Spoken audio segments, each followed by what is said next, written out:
so excited that you decided or agreed to come on to this platform. Thank you so much. And just to kind of off the back of things, just to let you all know, if you're watching this, that Ez and I both attended the same retreat 2.5 weeks ago. That was with oh, I don't even know all their surnames. We'll have to But it put was their links. the Sisters of the South retreat. Sisters of the South retreat, Yeah. yes, through relatable content, and yeah, Tatiana and Annette, and yeah, just absolutely amazing. And we ended up being roommates, and in being roommates, had a lot of conversations that were quite light, and then also a lot of conversations that shed light. So after the retreat, I was like, oh my word, everyone I know needs to know all of these women, because their lives will just be better for it. So thank you for agreeing to be the #1 lady to kick this off. Thank you so much for inviting me. I was actually having so many chuckles to myself this week, just, remembering pockets of some of our conversations, from like reminiscing about parties and clubs back in the days to having like really deep conversations about relationships and life. And oh my goodness, yeah, just so many like soul nourishing conversations that we've had. So I'm so excited to be here, and thank you so much for inviting me. Oh, and I couldn't agree more. It's just like, it's so epic when you're such a like diverse group of people, and Mm. then you start picking up on all these, well, let's say women, because it was a women's retreat. So you're such a diverse group of women, and you start picking up on these threads where you have like these shared memories or shared experiences, and then you chat about other things and what you experienced in the same place. Someone else had a completely different experience, completely different perspective. So I think that was like such a grab for me from the weekend. But I Yeah. think not to take any longer, and this chat really is about you and introducing you to this community. So I think let's start off, tell everyone who you are, kind of maybe just starting off with a little bit of where you grew up, and kind of like what was the foundations that are parts of you today. Mm. So I'm originally from Kuils River, that's here in Cape Town. I was born there. My family's kind of from that area. And then I also spent quite a huge chunk of my childhood out in Somerset West. And I remember being probably in about, I think, grade, what is the grades now? But basically standard one, grade three, when as a country we were really going through like this huge transition, in terms of just South Africa opening up and all of that. So there was a lot happening that I remember being quite critical in my formative years and in the way that we operated and all of that. And then for high school, I moved with my family to Johannesburg. And yeah, it was really, really tough for me because it was such a different environment from, where I'd come from. Um, and I really spent most of my high school kind of years between Cape Town, Johannesburg, kind of moving up and down. And I've moved around a lot, all my life. Also spent some years in the UK where I did my master's. So I was constantly always moving and constantly always being, put into different communities, different environments.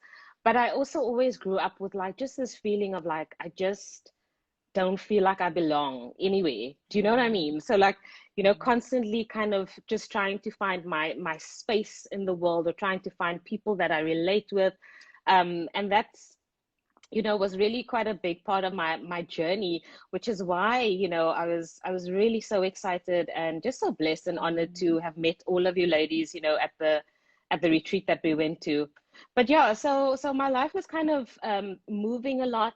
And in terms of my career, I've also had a very, very colorful journey. In that for most of my life, I actually didn't know what I wanted to do, but I always had a strong sense to kind of help others, help to empower others, and always kind of allowed myself to follow my interests and my curiosity. So, that's kind of kept my life very interesting and kept me constantly kind of evolving and moving into like new spaces. Awesome. I love what you said. What's so inspiring about your story, I think, is that, you know, that feeling of not belonging, and you kind of finding that bravery and that curiosity to go find that place maybe, or go find that people maybe. I think a lot of the time, I think most people feel that at some point, you know, your family is your family, your friends your friend, your community is your community, and you know that's supposed to be your core. But in the end, that's your you know, maybe that's just your geographical community, you know. And I think something like the spiritual community is global. It is all over the world, and it's so inspiring to me to hear how, you know, you've gone to all these different places, you've crossed continents, and you've met so many different people, and I'm sure you found friends and family on those journeys where you found like, okay, this person is a part of my community, and even if we're not together, I can take them with me. And I think that's also so much like testament to the last, I don't know, what is it now, when was COVID, 20, like I guess almost 2 years, no, almost a year and a half Year and a now, half. Yeah. since everything happened. Mm-hmm. Amazing. And just a little more, so I learned a lot about you, and Lex and I were laughing about this earlier on, because I learned quite a lot about you at the retreat. But so the conversation started with what you think of someone when you meet them first, via when you see for instance, their social media platform. And I said to Alexia, did you see what the write-up was for Ez's chat? And Lex was like, no, not, I don't think I read the write-up. And I was like, that flippin' woman has a list this long of the amazing things she's done in her life. And I was like, it's not that I underestimated you meeting you. It's just, wow, like everything you've done, your achievements are just so mind blowing. And, you know, a few of the things you said throughout the weekend, your future goals and plans, which we'll get to, I think have come from that seed of, for instance, the foundation you started. So I would like for you just to take a few moments and kind of just starting with your studies, kind of what you studied and how that led your journey over the last couple of years. Yeah, awesome. So when I was basically in matric, I didn't know what I wanted to study, because I was so caught up with, you know, the crew that loved the partying, they loved everything else except for like taking their studies and their, you know, work kind of seriously. And I kind of got caught up in that, and still in the motion of trying to find myself. I actually really didn't know. And then my dad came to me and he said, look, based on what I know of you, I think you need to go and study marketing. And then he actually enrolled me at in Wits, and I started out at Wits, and 3 months later, I actually dropped out. And that kind of set me on a journey where I really just started to exploring what it is that I want to do, and you know what I enjoy. And I did like a makeup course, and then I was doing makeup on like the sets of like filming advertising. Then I learned about advertising, and then I actually landed up studying at the AAA School of Advertising, which I enjoyed very much. And so I started out my career in advertising and in marketing. But when I got to the age of about 25, 26, I like had this huge quarter life crisis. And I really kind of woke up. I literally woke up the one morning and I said, there must be more to life. Because, you know, as you would know, it's like you go through life, you go to high school, you study, and then you start working, and you're like, okay, what now? You know, and I really had this deep feeling in myself that said, you know, I know that I'm here to kind of make a difference. I'm meant to be doing something that's more, you know, impactful. And I really started questioning myself. Why am I here? What is my purpose? Why will my life matter? And because of that, like quarter life crisis that I went through, I kind of traveled a bit and just lost myself in doing, you know, different things that I was kind of passionate about. And then it hit me that like, I'm always the friend in my group where, you know, everybody will always come to and be like, oh, I I really want to study, but I don't know where to start, or I want to start a business, but I don't know how to do it. And because I enjoy like research and learning so much, I just found that naturally I have like this wealth of information, and I would be like, okay, Mm. so let's get you an international scholarship. And, and so I was very much always played that role. And at the same time, my dad, who at the time had become quite a successful businessman, he started a fund to provide scholarships and bursaries for students and youth coming from Mm. disadvantaged communities, and he called it the Dad Fund, which was actually Oh. named after a man called Daniel Arthur Doman, who was a very special mentor to my dad. And so he started this fund in honor of his mentor, and he started providing bursaries and scholarships for young people coming from these disadvantaged communities to actually go and educate themselves and be able to kind of elevate and raise the standard of their living. So while I was kind of finding myself during this crisis, I just kind of went to my dad and I said, look, I'm really passionate about helping other people. I'm doing it in any case. Let me do this full time and let me build up the Dad Fund, which is our family owned nonprofit organization.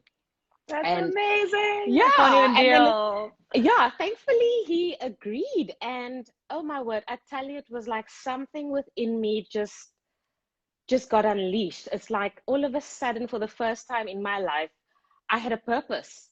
I was like waking up and I knew that I wanted to change the world. I wanted to contribute to somebody's life. I wanted them to have access to like this information and tools and resources and funding to be able to really break cycles of poverty in their family Mm. lines. And at the Mm. time, I saw education as a vehicle to do that. So I started working within the organization, started bringing about different education initiatives. So we had bursaries, we had scholarships, entrepreneurship programs, internship programs. So anything that really focused on helping these youth become, positive economic contributors, of our country.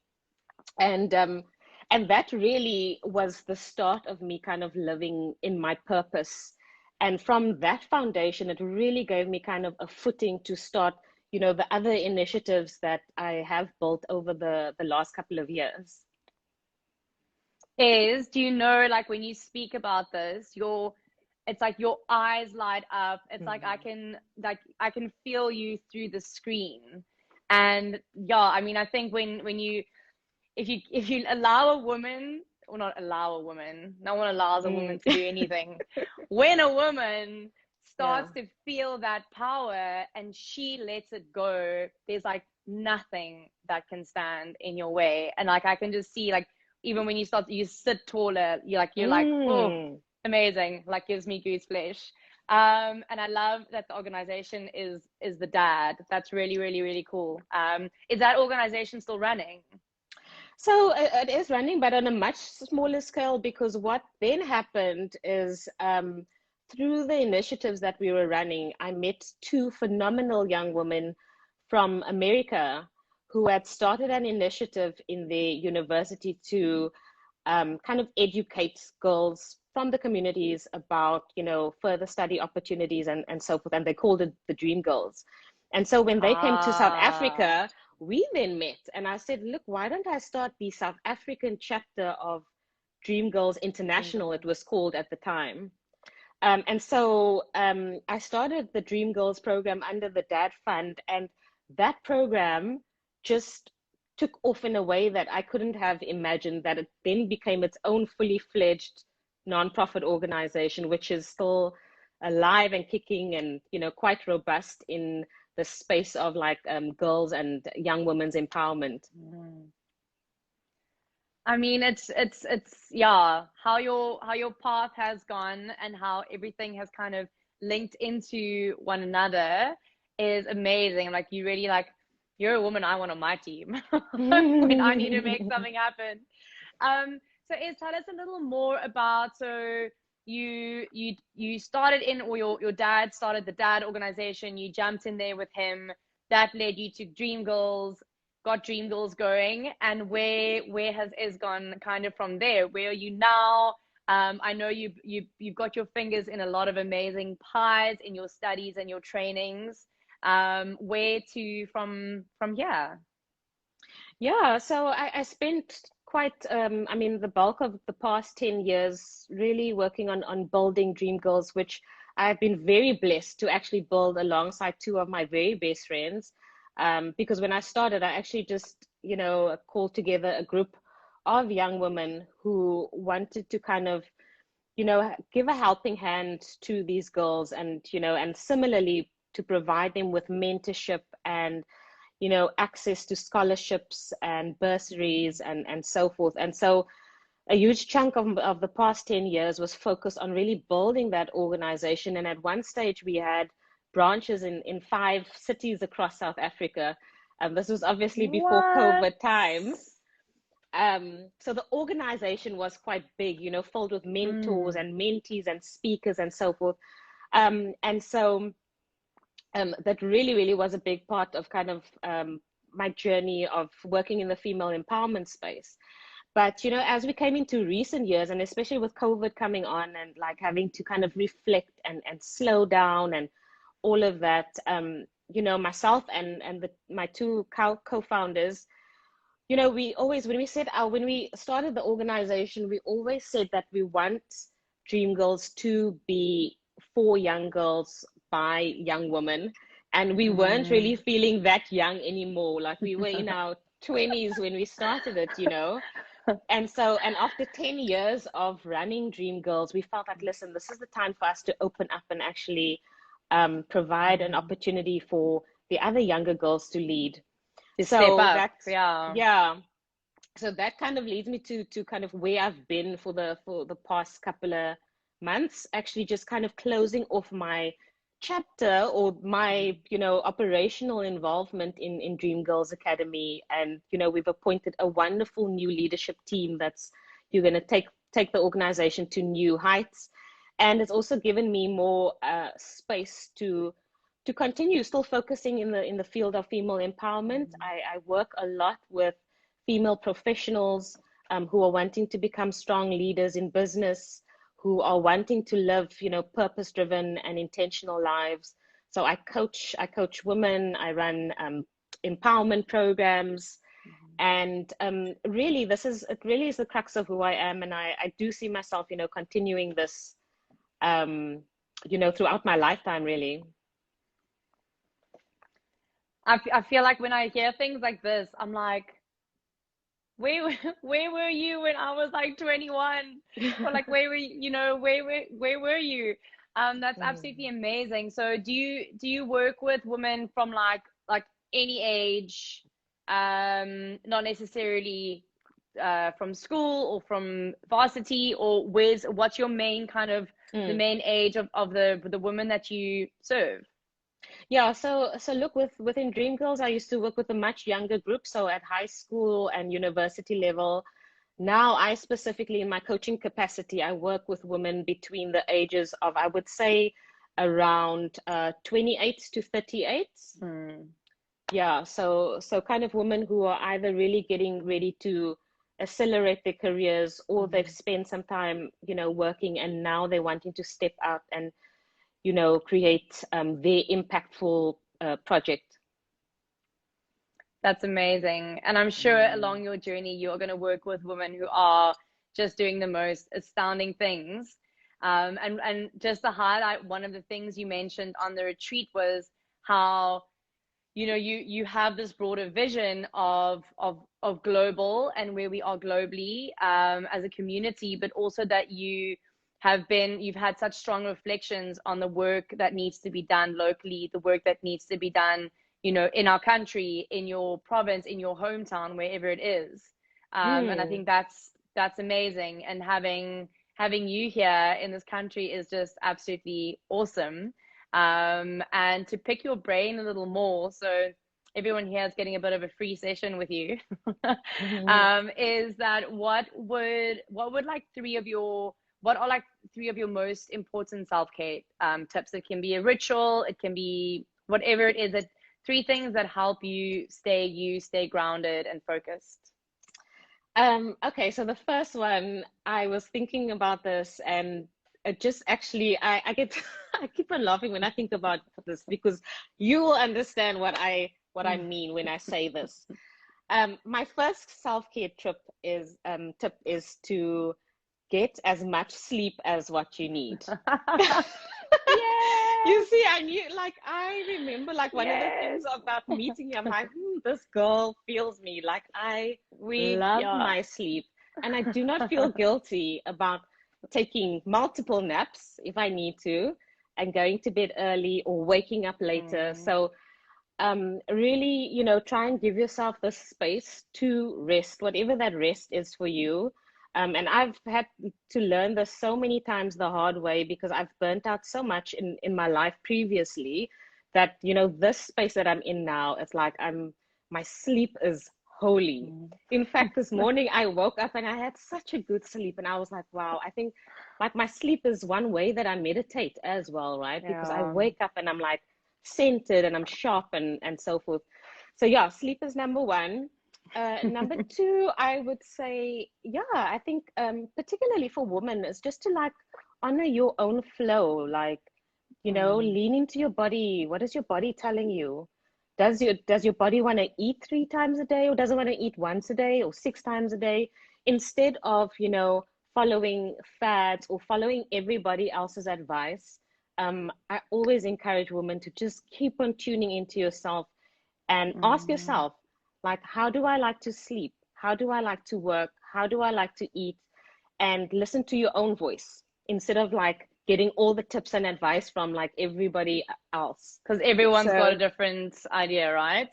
exactly. And the third tip I would say is, I mean, I love natural products, and I think we bonded over this as well. Like, Mm. I am obsessed with essential oils.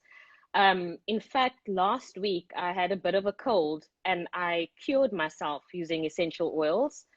And similarly, I used essential oils to really recover from like adrenal fatigue and leaky gut syndrome and all of the health Mm. issues that I had when I was Mm. going through the burnout. So essential oils have always been like such a core part of. I use it for everything really, even to grow my hair. So yeah, I can't wait until your own brand is released. I can't wait to, girl. You see me. I know it's Yeah. coming. I can already see it. Mm. Amazing, amazing, amazing. I mean, you're so inspiring. And I think what I would want to leave, well, just before I do that, I just want to see here a few comments. Alexia says, love the intuitive approach to truly listening to our own needs. You know it, girl. You know it. Mm. Catherine here says sleep, so right. 100%. I think like most people who know me, they just know like sleep is a non-negotiable for me. Mm. And then you've got here, I don't know the name, it's Bianca Gulston, who says, you know I love you and always super proud of you, Ez. Oh, wow. Thanks, Um, B. and then Ndibu has asked us to save the video. We will definitely save it. Um, but yeah, I guess if there's someone watching here, who feels like, if there's a woman watching here who feels like she might need help, she might need support, why are you, how are you the right person? Why would you be the right match for someone to approach, to aid her in her, I guess, her personal and her business growth journey, if you know what I Mm. mean? Mm. So, I mean, the approach that I typically use with all of my clients and the women that I work with is that I'm all about helping you to become more you. Do you know what I mean? So Mm, it's not about this is how I achieve success. So let me give you the list of how you're also going to achieve success. And I think Alexia also mentioned it. I'm really into this intuitive approach, and whatever I can do as a coach to help you peel back the layers to yourself so that you can get in touch with your unique soul, that mm, is what I'm all about. I'm really all about helping you to connect to your own voice, your own unique authenticity, and to drown out the voices or the noise of out there, and for you to chart your own path. I love that. I love that. Thank you so much. I feel like we can definitely have like a episode 2, like follow up. I wanted to ask if you will just, once I've got the video up on the IGTV, just post the link for the Dream Girls, and does the Dad organization have a page? It's not on Instagram, it's on Facebook. You can just put maybe the link there, just so if people want to go check that out. Amazing work. I always find that there's so many organizations that pop up all over the place all the time, because people are like, oh, I want to do something good, and then they kind of do it for a year, and then they're bored, and then that idea kind of dies. And when you hear of an organization that's been running for like a decade plus, it just says so much about the people who started it, the people who are involved in supporting it, and that it's actually working. So I hope that people do reach out and show some support. And then, of course, if you guys have any other questions about me, about Ez, about what I do, what she does, reach out. You're still going to be seeing a lot more of this amazing woman. So follow her. And yeah, Ez, thank you so much. I'm coming to Cape Town at the end of July. So reunion. Awesome. Thank you so much, Kathleen. Thank you for the platform. Thank you for the conversations. I always enjoy it. And I look forward to seeing you very soon. Yes, we will. Lots of love. And I will catch you on the flip side. Okay. Thank you. Bye-bye. Bye.